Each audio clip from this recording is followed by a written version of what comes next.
मित्रांनो, आता जे सगळे तुम्ही फुटेज बघितले ते इथले तिथले नसून ते आपल्या तानाजीचे घरचे आहेत, म्हणजेच की जो माझा मावस बाया मुंबईचा त्याच्या घरचे आहेत. काल त्याच्याबरोबर हा हादसा घडलेला.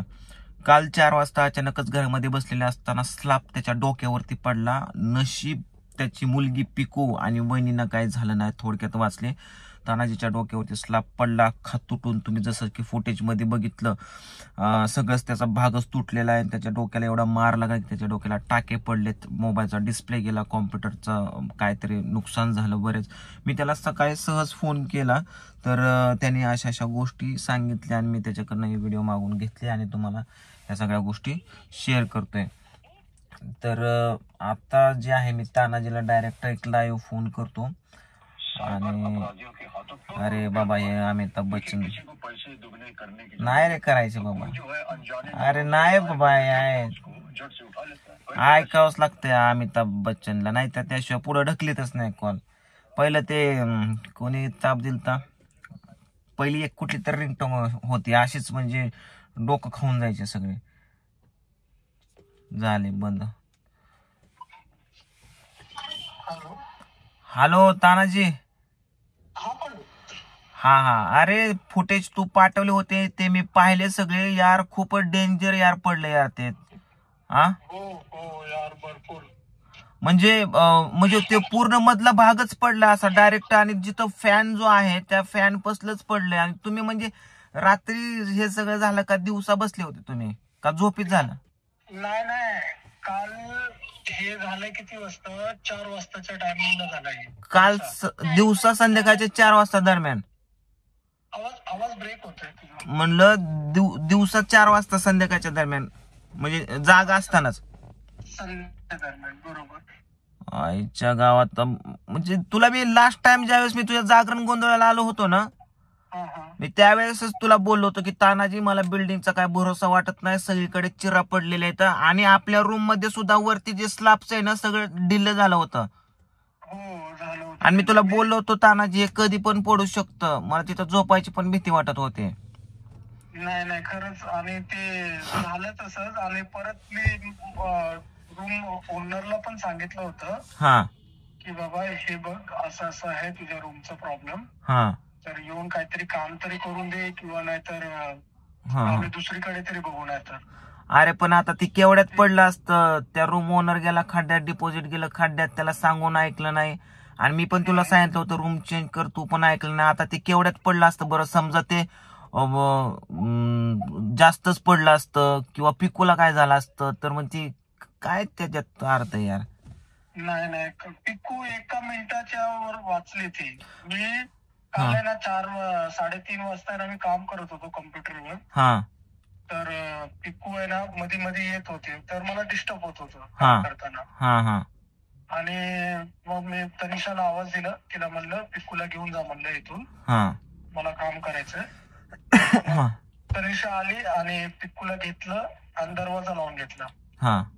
दरवाजा जसा लावून घेतला आणि मी असं कम्प्युटरवरती बसलो, जस्ट एकच मिनिट फक्त बसलो. एका मिनिटावरच आहे ना लगेच असं एकदम अचानकच आहे ना असं वाटलं की बिल्डिंगच पडली की काय, असं स्लॅब वगैरे पूर्ण. तर मला जसं माझ्या डोक्यावर पडलं ना, तर मी पूर्ण असं हे झालं, सुन्न झालं मध्ये 2 मिनिटं. म्हणजे मला काय कळलंच नाही. नंतर घाबरलो आणि नंतर ह्यांना बघायला गेलो मी, हे लोक कुठे आहेत काय. ते लोक आतमध्ये होते. त्यांना म्हणजे आता अवस्था तर आलाच असणार की. हो. आणि नंतर मी बोलली काय झालं. मी बोललो बघ वरून आहे ना हे सगळं पडलंय माझ्या डोक्यावर. आणि ज्यावेळेस पडलं होतं त्यावेळेस काय फक्त लागल्यासारखं वाटलं. आणि नंतर त्याच्या 2 मिनिटाच्या नंतर पूर्ण रक्ताने पूर्ण टी शर्ट बिशर्ट सगळी ओली झाली. डायरेक्ट असं रक्त वगैरे डायरेक्ट डोक्यावरतीच ते सगळं स्लॅबचा भाग पडलेला आहे. म्हणजे ह्याचा जेवढा भाग पडला ना त्याचा पंख्यामुळे ना थोडासा वाचलो मी. अच्छा, पंखा चालू होता का? फॅन चालू होता आणि त्या फॅन वरती पडून त्या फॅननी ते भिंतावरती उडलं सगळे असे त्याचे. आणि बाकी ह्या साईडचा जो भाग होता, जे फॅनला जे लागलं नव्हतं वरून पडताना, तो साईडचा भाग ते माझ्या डोक्यावर पडला. आईच्या गावात एका मिनिटासाठी पिकू जर तिकडे असती ना तर ते खूप मेजर काहीतरी झालं असतं त्याला. बरोबर. आणि ती नेहमी काम करताना माझ्या बरोबरच असते. ती कधी खुर्ची जवळ असेल, उभी राहील, मांडीवर बसेल. आणि मोबाईल पण फुटला तुझा, काय काय झालं? हा, मोबाईल वरती आता ते वरून पडलंय म्हणल्यावर कसं टेबल वरतीच होता ना फोन माझा. त्याचे काय दगडी छोटे छोटे ना सिमेंटचे वगैरे ते पापडी वगैरे ते डिस्प्ले वरती पडून डिस्प्ले फुटला माझा. आणि नशीब की तुझ्या वरच्या फ्लोअरला कोण अजून राहिला नाही तर, नाहीतर त्यांच्या वजनीन ती मी बघितलं फोटो मध्ये त्याचे सगळे गज्जे असतात ते गंजून गेले ते यार, ते रॉड वगैरे. नाही झालं आता, हे सगळे गंजून गेलेले हे काय दिसतात सगळे. आणि ते गंजून पण ते कसं झालं, त्याचे तुकडे पडायला लागले, त्याची पण पापडी निघाल्या त्या रॉडचे, लोखंडाच्या. हा. आईच्या गावात मी काय म्हणतोय तानाजी, आज रात्री तू तिकडे थांबू सुद्धा नको. नाही आता मी चाललोय, रूम बघायला जा. त्या बायकांना, त्या ओनरला बोल काय बोलायचं ते. आणि आज रात्री काय सांगते ते, पुन्हा काहीतरी झालं, पडलं, झडलं, बिल्डिंग काय बाबा त्याच्या. ते आता ते विमानाचा हादसा झाल्यापासून ते मला तर लय भीती वाटायला लागली. ते एक मिनिटाचा पण भरोसा नाही ना, म्हणजे कधी काय होईल. आणि हॉलमध्ये पण आहे प्रॉब्लेम तसं. हा, नाही हॉलमध्येच नाही, ऑल बिल्डिंग मध्ये प्रॉब्लेम आहे. हा, मी बघितलं तिथं आल्याच्या नंतर. बिल्डिंग जुनी सगळीकडे चिरा खरा झालेले आहेत. अचानक जर काय थोडंफार झालं, आणि बाजूलाच रेल्वे स्टेशन आहे, सारखं रेल्वेची ये जा आदळ, म्हणजे पुराणी बिल्डिंग आहे यार, कधी काय होईल सांगता येत नाही. बरोबर, व्हायब्रेट वगैरे प्रत्येक वेळेस होत असतंय ते. त्याच्यामुळे तू आजच्या आज रूम चेंज कर. आणि रात्री काल घडून सुद्धा तू रात्री तिकडेच थांबला का?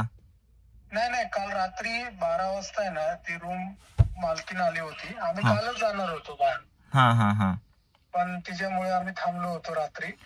आणि ह्यांच्या डोक्यावरती आता नेहमी तेच म्हणजे टावेल, किंवा नाहीतर पिकूच्या डोक्यावर हेल्मेट.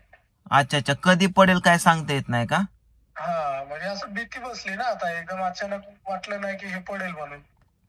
आणि ते सगळीकडलं कमजोर झालंय यार. मी लास्ट टाइम आलतो त्यावेळेस तुला बोललो पण की बाबा असं असं सगळ्या गोष्टी तू लवकर चेंज कर किंवा सोड रूम. आणि मी तुला गेल्या 1 वर्षापासून 2 वर्षापासून बोलतोय रूम नाही एवढं खास, एवढं नाही. ते तर आहे, पण माझं कसं होतं, म्हणलं पिकू आता पुढच्या वर्षी ऍडमिशन वगैरे असेल तिथं. आणि मला जायचं होतं दादर साईडला. कशाला? राहायला का? राहायला, हा. बर. तर दादरला जावं म्हणलं आता पुढच्या वर्षापासून. आता तिचं शिक्षण वगैरे ते तिकडेच म्हणलं जरा होईल चांगलं तिचं. मग त्या हिशोबाने मी म्हणलं वर्षभर काढूया कसं तरी, त्याच्यानंतर निघूया. अचानकच असं झालं हे सगळं. गावाकडून कधी आलास तू? गावाकडून परवा आलो मी, रात्री 12-1 वाजता, काहीतरी 12:30 वाजता. मला यायचं होतं रे गावाकडे, मग तिकडं राजापूरला, कोकणात. काय घरी कृष्णाचा पण हात मोडलाय आणि जास्त हालता पण येत नाही. तरी पण काल गेलो होतो थोडस बाहेर. काय नाही रे बाबा, ते रूम सोड लवकर. आणि आज तिथं थांबू नको रात्रीचं, काळजी घे. घरामध्ये जास्त वेळ थांबूच नको. ते कधी काय होईल त्याचं सांगता येत नाही. नाही आता नाही थांबणार. मला तर भरपूर टेन्शन झालंय आता. मला म्हणजे भीती वाटायला लागली की पिक्कू साठी मला जास्त विचार यायला लागले, कारण की ती सारखी इकडे तिकडे पळत राहते. आणि छोटी मुलगी ना, तिला नॉर्मल लागलं तरी जास्त इंजुरी होईल. हो, ते काल नशिबाने देवाची कृपा होती म्हणून नशीब ते एका मिनिटावरती वाचली. ती जर 1 मिनिट ती माझ्याजवळ राहिली असते तर ते डोक्यावर पडलं असतं. आणि दुसरी गोष्ट, हे दोघे पण वाचले माझ्यामुळे. हा, दोघे पण गेले ना बाजूला. हा, हे लोक, मी सकाळी गेलो होतो शूटिंगला 4 वाजता. हा, आणि मग मी येणार होतो संध्याकाळी, रात्री येणार होतो मी. हा, तर तू लवकर आला. हा, अचानक माझ्या मनात असं आलं की परवा रात्री मी 12-12:30 वाजता आलो आणि सकाळी परत 4 वाजता शूटिंगला गेलो. तर जरा थकलेलो होतो. तर ह्याच्यापेक्षा म्हणलं चला, म्हणलं घरी जावं म्हणलं आता. नाहीतर हे काय सांगता येत नाही, बेडवरच झोपलेले असतात. हो, हे तिथेच झोपलेले होते. मी ज्यावेळेस घरी आलो होतो ना 3 वाजता, ते बेडवरच झोपलेले होते का? हा, हे दोघे बेडवरतीच झोपलेले होते दुपारी गावात. आणि ते बेडवरतीच पडले. हा, आणि ते बेडवरती झोपलेले होते. आणि मी आतमध्ये गेलो. मी माझा कम्प्युटरवरती डेटा वगैरे कॉपी करत होतो कालच्या शूटचं. तर ते कॉपी करताना पिकू मला जरा परेशान करत होती, तर तिला मी काय केलं, तनिषाला म्हणलं घेऊन जा, आणि ती जशी घेऊन गेली तशी 1 मिनिटाच्या ह्याच्यामध्येच ते एकदम अचानकच डोक्यावर पडलं. ते डोक्यावर पडत असताना बाजूने रेल्वे जात होते का? नाही, ते तर कंटिन्यू 2-2 मिनिटाला जाणं येणं असतं ते रेल्वेचं. 6 ट्रॅक आहेत नाही का. काय आलो. नाही नाही, काळजी घे. तुला काय टाके पडले का? मला लागले, म्हणजे 4 टाके लागले. नाही नाही, काळजी घे. हॉस्पिटलला जा टाइम टू टाइम, आणि हे कर, रूम शिफ्टिंगचं बघ आजच्या आज. नाही, आता तेच चाललोय मी. आता आवरलंय लोकांचं पण. आता काय नाश्ता वगैरे करू जायला. तर तनिषाच्या भावाची पण रूम आहे ते. ठीक आहे, मी व्हिडिओ कॉल करतो तुला. घरच्यांशी बोलून घे, वहिनी बोलतील थोडस. हा, ओके. हा, ठेव, करतो थोड्यात फोन. तर हा असा हादसा घडलेला आहे. मी त्याला पहिल्यापासून सांगत होतो की तानाजी इथे हे आहे, जुनी बिल्डिंग आहे वगैरे, आणि तिथला तेवढा स्लॅबचा तुकडा पडला म्हणजे ते बिल्डिंगची पण काय भरोसा नाही आहे. त्या ओनरने सगळ्या गोष्टी बघायला पाहिजेत, बिल्डिंगच्या ओनरने की कोण आहे तिथे. ते अवघड आहे. चला.